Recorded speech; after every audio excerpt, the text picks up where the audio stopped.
Noisy, Nancy, Norris. Read by me, Bodie Rose. Nancy, Norris, was a very noisy child. She liked to ride her stick horse, and pound the end of it on the floor. Nancy liked to clomp down the hall, in her mother's high-heeled shoes. She liked to sit on the radiator cover and bang her feet.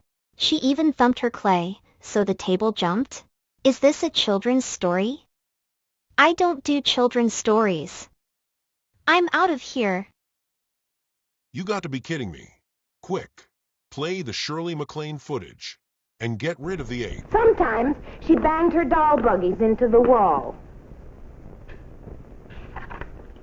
Her pretend games were always noisy.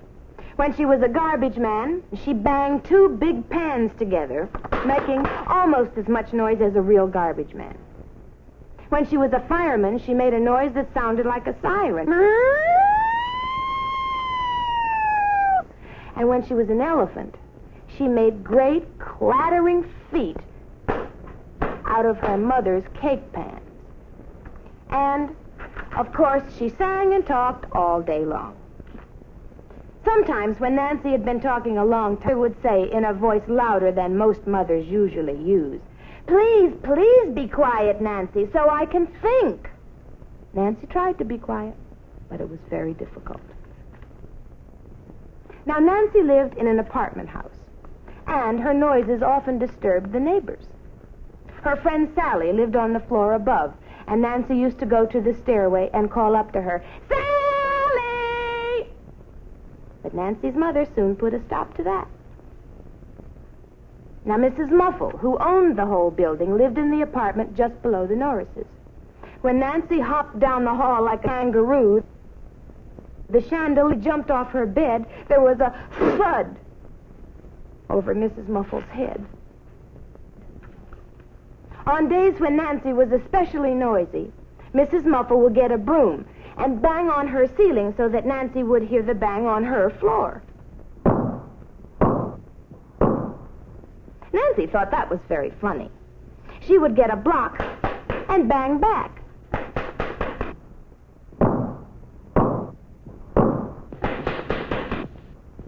But Nancy's mother would be cross. "You are disturbing poor Mrs. Muffle," she would say. "Why don't you finger paint?" But Nancy even made a crackle slush sound with the paints and the paper. Then came the bad day. It was raining, and she felt cross. So she sang, "Bad morning to you, bad morning to you." But she didn't really sing it, she shouted it. Then she stood on her bed and jumped to the floor. While she was getting dressed, she dropped her shoes one after the other. And she slammed the door 5 times. She rattled a stick against the wall, and she ran down the hall to the kitchen. She scraped her chair out from under the table and knocked it over. While she was eating breakfast, she tapped her spoon on her plate until her father asked her to stop. After breakfast, she picked up a wastebasket and drummed on it while she sang and marched through the living room. She was still marching when the doorbell rang. Nancy rushed to the door, and there was Mrs. Muffle. "Where are your parents?" she demanded. Mother and Daddy said, "Good morning, Mrs. Muffle. How are you?" And all of the polite things that grown-ups say. Mrs. Muffle didn't answer them. She just glared at Nancy and said quietly, of course, "I've had all the noise I can take. You will have to move unless I have complete peace and quiet from now on." She walked out without saying goodbye. Nancy and her father and her mother sat staring at the door, which closed quietly behind Mrs. Muffle. "Oh, my," moaned Mother. "Did you hear what she said?" asked Daddy. "I know it will be difficult, Nancy, but you must be quiet or we will have to move. Away from your friends, away from your playground, maybe even out of the city."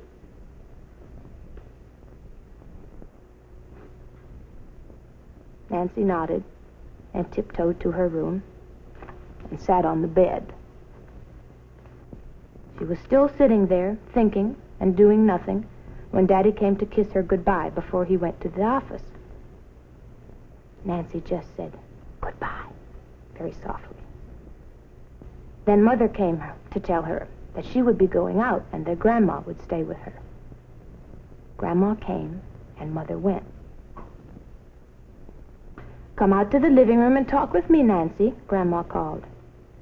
Nancy went. "How are you, dear?" asked Grandma. "Fine," she whispered. "Did you go to the playground yesterday?" "Yes," said Nancy. "Well, what did you do?" "Played," said Nancy. "Is something the matter?" asked Grandma. "You seem very quiet."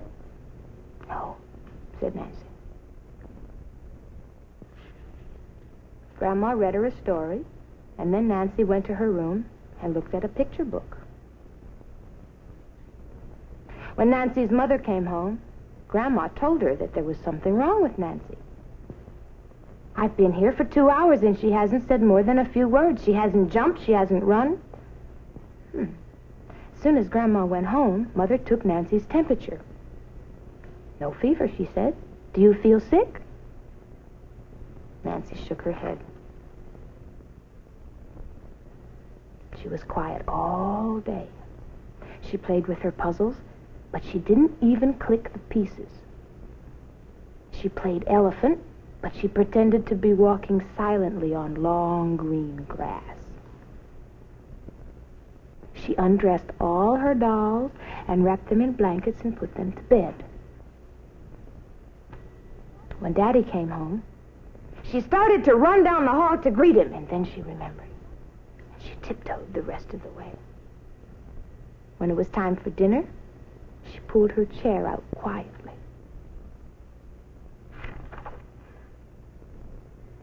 "What have you been doing today?" Daddy asked. "Playing," said Nancy. "Did you have fun?" Nancy nodded and just shrugged her shoulders. Then Mother and Daddy started talking to each other while Nancy ate everything on her plate. "My, but you finished quickly," said Daddy to Nancy. "That's because she hasn't been talking," said Mother. Nancy went to bed quietly. Of course, she slept quietly. When she woke in the morning, she started to sing, "Good morn." She remembered Mrs. Muffle's visit, and she didn't finish. Later in the morning, Nancy and her mother went to the playground. Sally was climbing on the monkey bars. "Hi, Nancy," she shouted. Nancy just waved to her and snuggled closer to her mother. She watched Michael and John playing on the slide. "Go play with them," said Mother, "and make noise. This is the place for it." Nancy thought a minute, smiled, and then made a great noise and ran towards the slide. She climbed to the top, clanged her feet, and slid down, bumping right into John, who was sitting on the bottom. When Nancy rode on the back of Michael's trike, they pretended it was a fire engine, and Nancy made the best siren noises. They played garbage can man, making loud clatters with their sand pails. Nancy made noise all morning, and she talked to her mother all the way home. But the minute they entered the apartment house door, she stopped talking. And she didn't say a word in the elevator, or as they walked down the hall to their door. Right in front of their door was a box with an envelope on top with Nancy's name on it. Nancy opened the box. It was filled with cookies. Mother read the letter to Nancy. "Dear Nancy, my, but it has been quiet down here. Almost too quiet. I hope you're not sick. Please make just a little noise so that I'll know you are all right. Sincerely, Mrs. Muffle." Nancy smiled. Then she began to laugh. It would be so much easier to make a little noise than to make no noise at all. She picked up her stick horse and galloped to her room, remembering not to bang the end of the stick on the floor.